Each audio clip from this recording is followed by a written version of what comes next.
this video, I want to talk about service-based businesses and how you can create one, what you can do when you create one, like what services you can provide, and how you can get to your ideal client, how you can, onboard your ideal client, and how you can provide the best customer service, and how you can scale up in that type of business.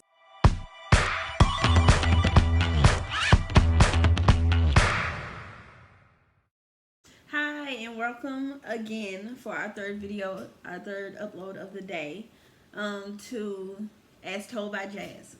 So in this video, I want to talk about service-based businesses and how you can create one, what you can do when you create one, like what services you can provide, and how you can get to your ideal client, how you can, onboard your ideal client, and how you can provide the best customer service, and how you can scale up in that type of business.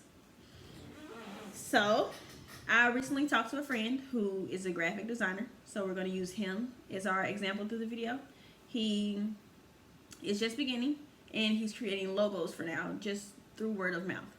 So I want to talk about what I know that he does that he could do better, and how you can frame your business from the jump to be set up for success. So what a service-based business is, you offer your skills, your services, consultations, instead of products. So you don't sell products. There's nothing that you take and wrap up and ship to somebody. What you're selling is your skill set. So if you're a plumber, that's a service-based business. If you do daycare, that's a service-based business, because I'm offering my services to do something. I have to come and I have to be present. Graphic design, website design, even like just business consults, talking to somebody to improve resumes. If you create resumes, that's a service-based business. It's something you have to be present for to do. So there's two main types of business models. There's the service-based and product-based. So far I've just been doing product-based businesses, but I have really good friends who do service-based, and they are killers. Like, these women are beasts. So to start with, you always have to create your customer avatar. Who is your perfect customer? Like, let's not say where we are now. Let's say where we want to be. So in my friend's business, he wants to be able to create websites and logos and redesign and rebrand for large companies. We all start somewhere. So of course, he's starting just with logos for regular small people who want to start their own businesses.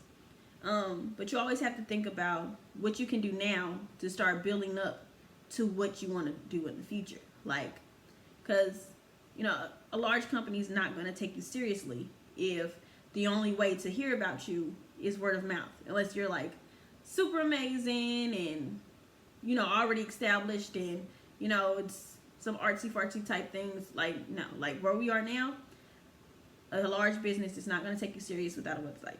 So first you want to come up with your customer avatar.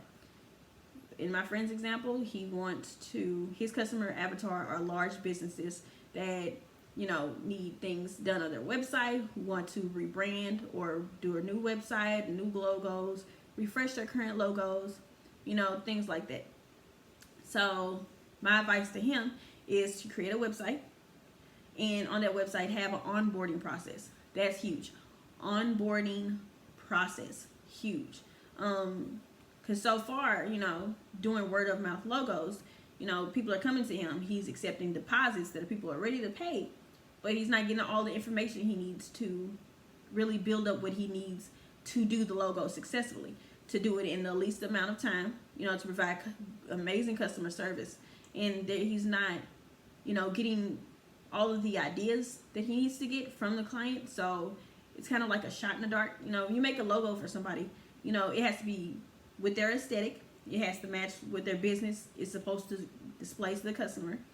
And, it has to be attractive to them, and it has to be attractive to their potential clients. You can't do that if, they're starting with nothing. They have no idea where they're trying to go, what they need. And you're just taking colors and a name and just trying to throw something together.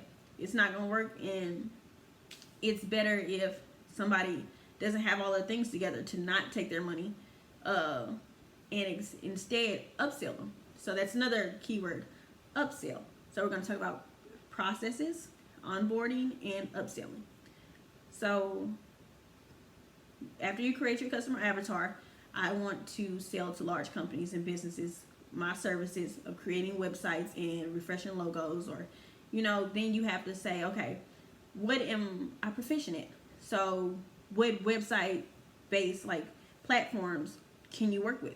You have to know this so that you can convey it to future people you want to work with, even on the level you're on. Like if somebody comes to you and they have a Wix website, you don't want to just jump on it because it's money. You're like, okay, I'm not familiar with Wix, but if you're willing to, and you have to know how to pivot somebody else, especially when they're not sure of what they want, or if they're just doing something because they heard it. You need to be able to say, okay, I'm not very good at Wix. I'm not well versed in it, but I can do Shopify, I can do Squarespace, I can do WordPress, and tell the benefits of each. You have to know the pricing. You have to be the person that someone can go to that knows all the information that they need.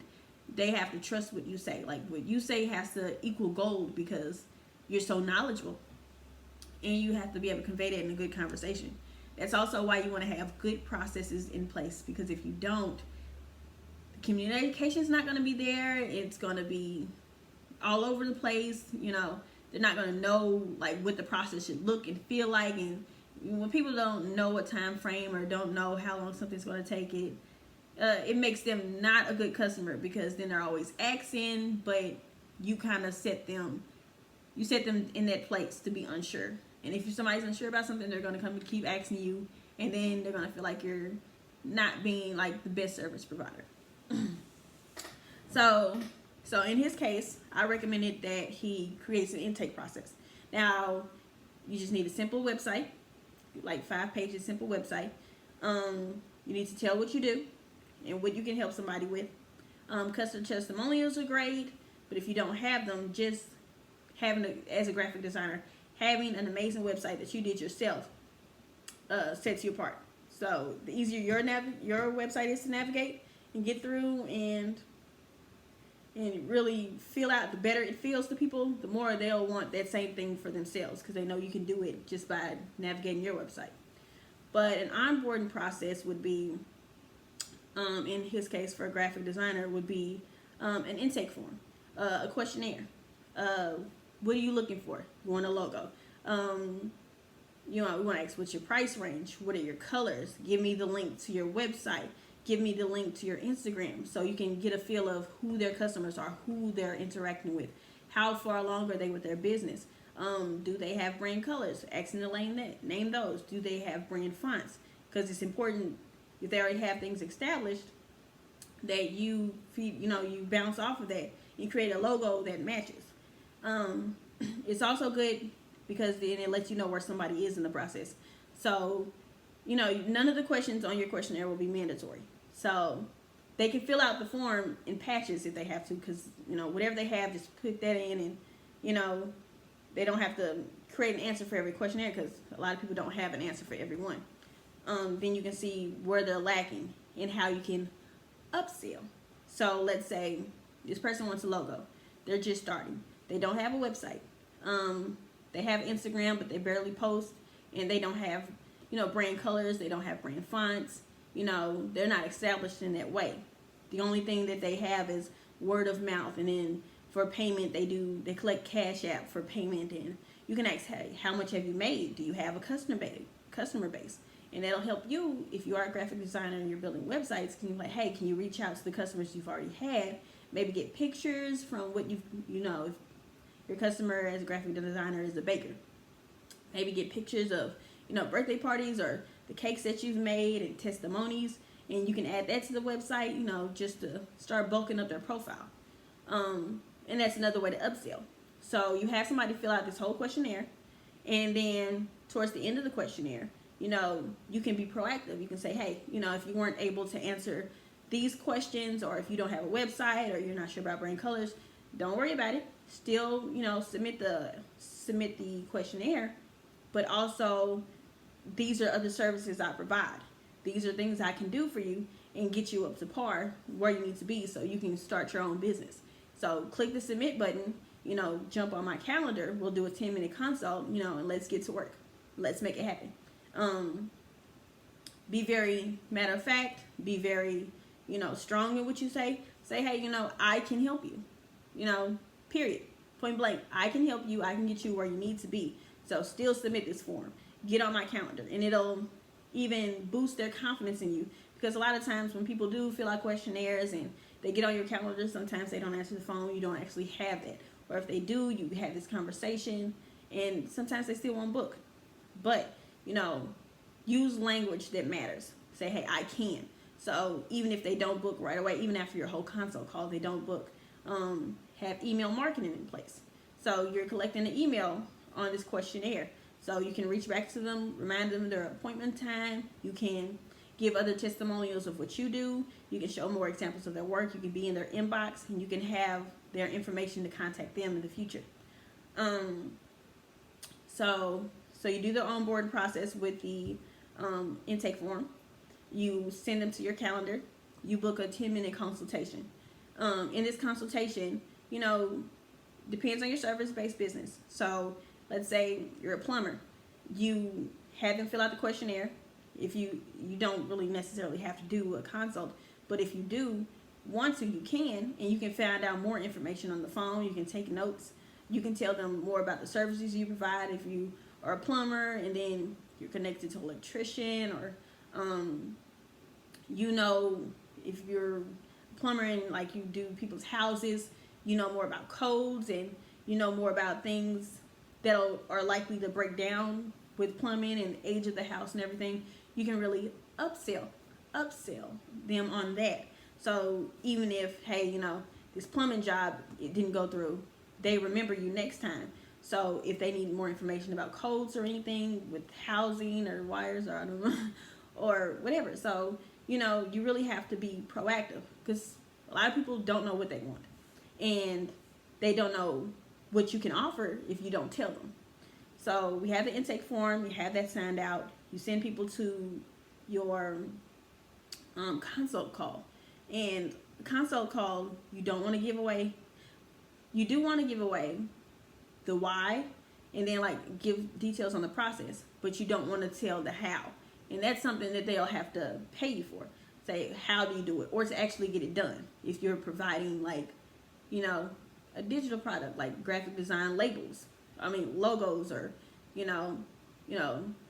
something special that you have to give them. You have to create, you have to alter to give them. So my thing is, do a 10-15 minute consult call based on how extensive their needs are, and then have them explain what they need, in 5 minutes or whatnot. And the intake form, will clue people in, like, hey, I didn't really think about having brand colors, or a website, or this or that. So it'll give them some things to talk about during the first 5 minutes of your consult. So you have the consult, and they tell you, 5 minutes of their pain points. So I want a logo for my baking business. The name of my baking business is Cupcakes with Friends. And, they explain to you, how it came about, and who do they mainly target, who do they mainly work with, how elaborate are their designs, is it just for kids' birthday party, or could you take your cakes to weddings? So you had them explain that to you. And the whole time, the cogs are moving, and you think about it, and you say, okay, so this is what they are, and this is what they have. I can create a website. All they came to me for was a logo, but they don't have a website. They don't have an Instagram presence. They don't have a brand package. I can create that, and I can upsell them on that, or they can pick and choose what they want. Or I could even provide, services to really hone in on them creating a process for their business. And because they went through my process, they see how efficient it is. Like, hey, you went through all this, and now you're here and you're talking to me. So my process works. So whatever I'm going to set up for you is going to work. So create product tiers as a service-based business. Create a lower end product, something that, attracts people, that'll draw them in, and something that's simple that they can use. And then during your intake process, like, start immediately. Once they see your website, your page, they read something you're about, and they say, hey, this person could possibly help me. The intake form not only gives you everything you need to know about them and what you would possibly create for them, it gives them, insight on what they do and don't have, and it shows them your process, like, because they're going through your process literally. You get them on the phone, and they have a voice to connect with the website and the services, and that's when you really push that, you are the person for this job. You can do this, and you'd be the best at doing it, and you can get the results. Also, for your website, I would have terms and conditions. I would have a refund policy, whether you offer refunds or not. Time frames, if you want to put your pricing on there, or even a price range type thing, I would do that, because I don't know, people feel more comfortable when they can see the prices up front. So, hey, I can't really afford this, or hey, this is within my budget and I can work it out. Or people check out your price page, sign up for your email, but then, give it some time, like, okay, I need more time to think about this, but it's something I'm interested in. And this is also where other avenues come in. So, if you do ads, retargeting somebody who signed up, for your consult and your call, even if they didn't actually show, retarget them, like, hey, you signed up for this, you're interested, I know you are, here's why you need it, or here's how simple the process could be. Everybody wants to see how simple you can make it. If you're a service-based business, you provide a service, it's to make people's lives easier in whatever facet of the industry you're in. So, that's the first part of that. Again, I am As Told by Jazz. Like, comment down below, and subscribe. Let me know if I provide value for you. Let me know what else that I can talk about that can give you more value, or things that I can pinpoint that you need more explanation on. I do go into my comments. I do read, and I do answer questions, and I will give you the best answer I possibly can. Especially towards service-based businesses, let me know what you need to know more of in the future for future videos. What more can I say about service-based businesses besides, the intake process, getting somebody in, knowing what they do and don't have, and, getting them on a call, doing a 10-minute consult where you listen to what they need. That's huge. Listen. What do you need? What do you already have? And, how would you like this process to go? And then where you tell them what you have, what you can provide, how you can create it, time frames, because, that's really important. Time frames and prices, based off their needs, and attempt to upsell. People don't know what they need all the time, and people try to, especially if somebody's starting out, they're trying to take, the more cost-effective route. But, it's good to explain to somebody, it would be more cost-effective for you just to get a logo. But if you think about our intake form, that I reviewed before, we got on this call, you don't have a website. Your Facebook is spotty. Your Instagram is spotty. You're just resharing other people's posts. You can explain how that's not a good thing either, because then, whatever you're sharing, people are just going to jump over there and go to their page and follow them. Why follow a page if all they're doing is sharing things that you like from other pages? Just go directly to the source. Also, as a service-based business, you have to consult, and then once you finish with that, and let's say somebody joins in with you, say, yes, I want a logo and I want a branding package, what's the process? Your business is going to be full of processes, but these are the things that make it easier. If you didn't have the intake form, you'd be just as clueless as they were. If you didn't do the consult, you wouldn't have that personal aspect where you can actually hear, what they are actually doing and in their own words, and you wouldn't be able to tell them in your words, what you can do for them, and really, drive it home in that way. Then let's say, when they actually purchase from you and they get all these packages from you, how is that going to work? How are you going to, whether you do graphic design or you're a plumber or, you know, housemaids, how is this going to work? How are you going to schedule your time? Because with a service-based business, you're going to put some time in. Like, your services are required. How are you going to do this on the back end to make everything that the customer doesn't see streamlined, easy, beautiful, perfect? How are you going to keep up with different customers? Because, you know, service-based businesses are just like every other business. They're built on volume as well. So how are you going to keep customer information separate? And how are you going to develop a timeline to contact each customer? Or are you going to use a regular planner book? Or are you going to use a scheduler? These are things that you need to consider before you start taking on clients yourself.